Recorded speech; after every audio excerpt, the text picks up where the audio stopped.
Yeah, when I heard about that, the first thing I thought is everything you've been talking about, that digital currency backed by, commodities.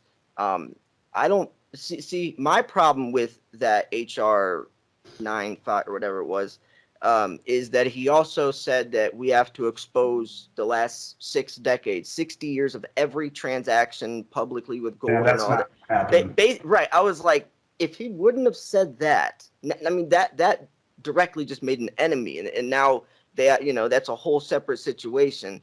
But he But also issued a bill maybe a year ago trying to remove all federal taxation of gold and silver, so no capital gains type of deal. wow. Where he's definitely an advocate for precious metals, and if nothing Yeah. else, is maybe shining a light on them. And you're seeing a lot of the states remove their taxation, like Tennessee just did it, and Ohio did it, where they're taxing precious metals. There's still a half a dozen states or so that do on a state level. But yeah, Mooney, I think he's in West Virginia. Here again, I'd love to buy the guy a beer. He's Right. fighting the fight, uphill battle at that. But I think Yeah. his heart is in the right Yeah. place. That's for sure. Yeah. That was crazy. I couldn't see it being redeemable either. I mean, even though gold isn't scarce, I just couldn't see uh that being realistic. You know. But I think you can achieve the veracity of it and make it authentic by showing the distributed ledger Yeah. holding of it.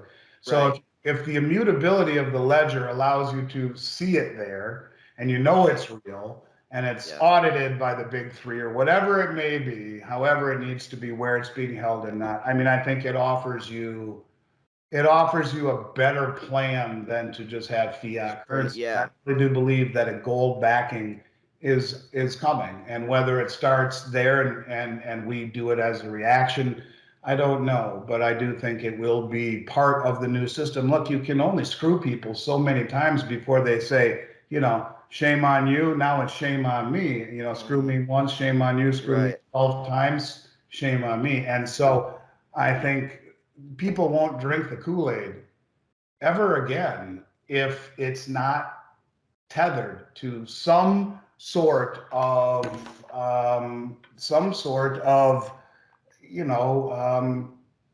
prudence, if you will, Yeah. to the ability of governments to manipulate and print and manipulate the money supply. I just don't think it will happen. I think it's more realistic if it wasn't redeemable. I do think that that's the only option we have. I used to tell people there is no solution. There's only an alternative, and the alternative is precious metals. We're trying to get ourselves out of debt by replacing it with more debt. It's like trying to pay off a credit card with a credit card. Well, You it's know, interesting you say that. I read the most insane thing. What you just said just blew me away. So, I mean, I call this from the "we are broke" category. And this was based on data that was just released a few days ago. The federal government repaid, get this, $15.7 trillion worth of bonds in the most recent fiscal year. Now, how the hell do they do that? right. $15.7 trillion. That's And half of what our entire. Jeez, well, that's how a. can they do that? And the way they did it was by issuing more debt. And just like you said, it's like a government paying off its credit card debt by transferring the balance to another credit card. Yeah. So when the bonds mature and need to be repaid, the Treasury Department just issues more bonds. But here's where it gets crazy. Janet Yellen said that she doesn't want to issue bonds with longer maturities. So most of the bonds that are being issued are, under 10 year, 10, 5, 2, 1. In 2020, the interest rate on the 2-year bond was like 0.012%, or 0.012, like nothing, like less than a fifth of a percent. And now they're almost 4%. So the cost of financing this debt is growing exponentially. We are broke. We are an insolvent country, and we are getting, I think, rapidly to the end of the road where no one's going to want to buy our bonds anymore. Just like we saw what happened in the United Kingdom, where the government had to come in and buy the bonds. to suppress rates to keep the pension program from blowing up. And we're not far away from a situation like that. If you realize you have to take out debt to pay the older debt, that's just insane. And the maturities are shorter and shorter and shorter, making these obligations huge in the coming years. And, you know, I think we are rapidly approaching that moment where something breaks, and this is a good reason why. And I think it's on many different levels. I mean, you can look at, you know, I've talked about with you and on a lot of the shows that I've been on, you know, what makes the dollar the world reserve currency. And it's always been the protection of the Saudi kingdom, and by extension, OPEC's promise to sell oil globally in dollars. Well, you know, again, from the stupidity category, you have House Democrats who have just issued a bill or introduced a bill to withdraw the U.S. air defense systems from Saudi Arabia and the United Arab Emirates.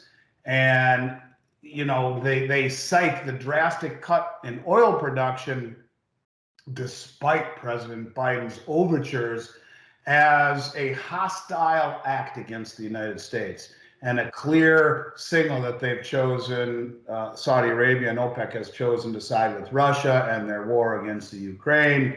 These are the Democrats from New Jersey, from Illinois, and from Pennsylvania. These guys are complete idiots, and they are hastening the demise of the dollar. They are hastening the announcement when OPEC stands on a stage. All of the 13 members who are already on the Belt Road, 6 of them are already in BRICS or have applied. The 7th, the UAE, who they want to pull the missiles from as well, has just joined the BRICS banks. They're all going to say to us, hey, thanks, but we've decided to open up oil sales and other currencies. And like that, it's over. The dollars get dumped globally. Interest rates spike. All of those dollars hit our shore. Inflation peaks. Interest rates spike, and stocks, bonds, and real estate go to the moon or collapse because they're all inversely correlated to that moment. And whether or not you side with Saudi Arabia and you agree with their human rights and all of this stuff, this is not what it's about. It's about we are this close from losing the world reserve status, and what that will do, the unintended or maybe their intended consequences of that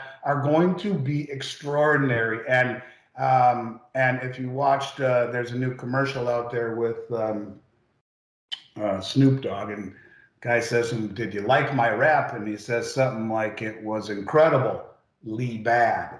And that's what's going to happen. It's going to be extraordinarily bad. When that happens, when we lose the world reserve status, and all of the countries who have had to hold dollars for the past 50 years to buy oil no longer need to do that, those dollars come home. And when those dollars hit the shore here, if you think inflation is bad now, just watch. And then when that happens, interest rates go to the moon. Everything collapses. And so when you talk about things speeding up and things happening that just shouldn't happen, well, this is certainly one of them. And it's just another sign. You kick Russia out of SWIFT, and you make every country in the BRICS nations and on the Belt Road say, are we next? Are they going to sanction us? Are they going to take our money? Are they going to kick us out of SWIFT? And you have brought all of these countries to the table over this type of behavior. And the glue that holds it all together is the pegging of commodities to a new system, which they just came out and said. Then the Russian finance minister said the new world reserve currency that will be issued by the BRICS nations will be a grouping of local currencies, meaning all of the BRICS countries, along with commodities that are pegged to the new system. And they continue to invite new countries to this endeavor. Recently, Algeria, Argentina, Egypt, Indonesia, Iran, Kazakhstan, Senegal, Uzbekistan, Cambodia, Ethiopia, Fiji, Malaysia, Thailand. The list goes on and on. You're talking the majority of human population all joining this group, all going to peg commodities to a new system, and the incentivizing to antagonize Saudi Arabia worse than things already are, and call a reduction in oil production as as a hostile act against the United States. I mean, give me a break.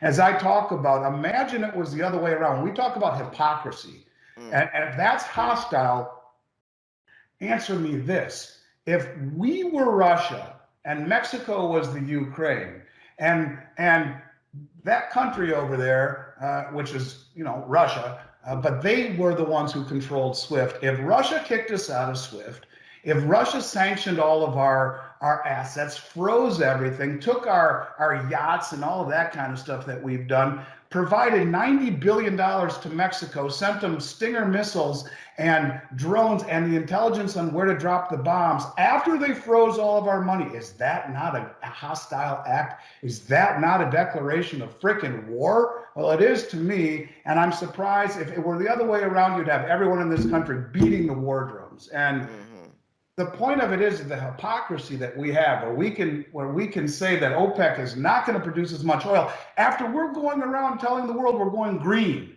completely green. What the hell do they need from us then? They'll sell their oil to all their new friends in the BRICS who represent 90% of human population that use a combustion engine. So it's all happening, and this is why you need to own gold and silver. And as trite as this sounds, and as talking my book as this sounds, I swear to God, neither are true. It doesn't matter what the price is right now, because the West is still controlling the game until they don't any longer. And when that happens, it's like flipping a switch on or off. From light to dark will be what you will see. That big of a change in the whole spectrum of assets and asset values and just personal values in terms of what is and what isn't important. So I don't know. I can go off on these tangents, but here's the deal. Things are spinning much faster than they've ever been. And whether it be economic, moral, social, you see people getting the shit beat out of them in the subway, women getting punched. I mean, what kind of world are we living in when you see this stuff day after day after day? People getting shot every day. I mean, things are spinning out of control way faster than I've ever seen in my 52 years on this planet. And it's not just here, it's everywhere. And the actions of our government are only exacerbating, accentuating, and speeding the hell up the demise of the Western system. And I wonder, to this day, is it intended? Is it the controlled demolition? Is it the reset that Klaus Schwab talks about? Maybe it is, because if we lose the world reserve status and those dollars hit this shore as fast as I think they will, and everything that makes people feel rich in this country, stocks, bonds, real estate, and the dollar all collapse simultaneously, maybe it was all intended as a way to blow things up and find a villain. Right. And make it not look like it's our fault almost. That's exactly right. Yeah.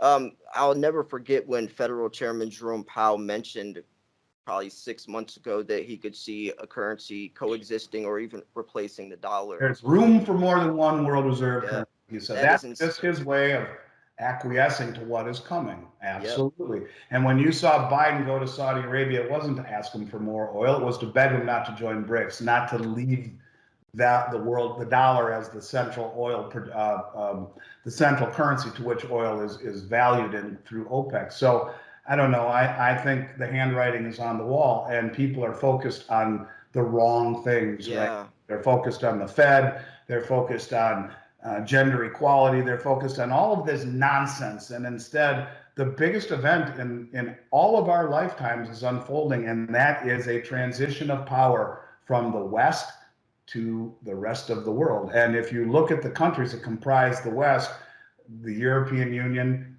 Japan, the US and Canada were all insolvent and broke, and the rest of the countries that are forming this alliance are the ones with all the commodities, and the visceral dislike, borderline hatred of the West and the Western hypocrisy, and the glue is the commodities. Gold being a tier 1 reserve asset, the only other one in the world, that is the glue that is going to hold all of this together. And you know the old saying, my enemy's enemy is my friend. You're seeing countries align in this group that have hated each other for centuries, because removing the Western hegemony, I think, is more important to them than anything.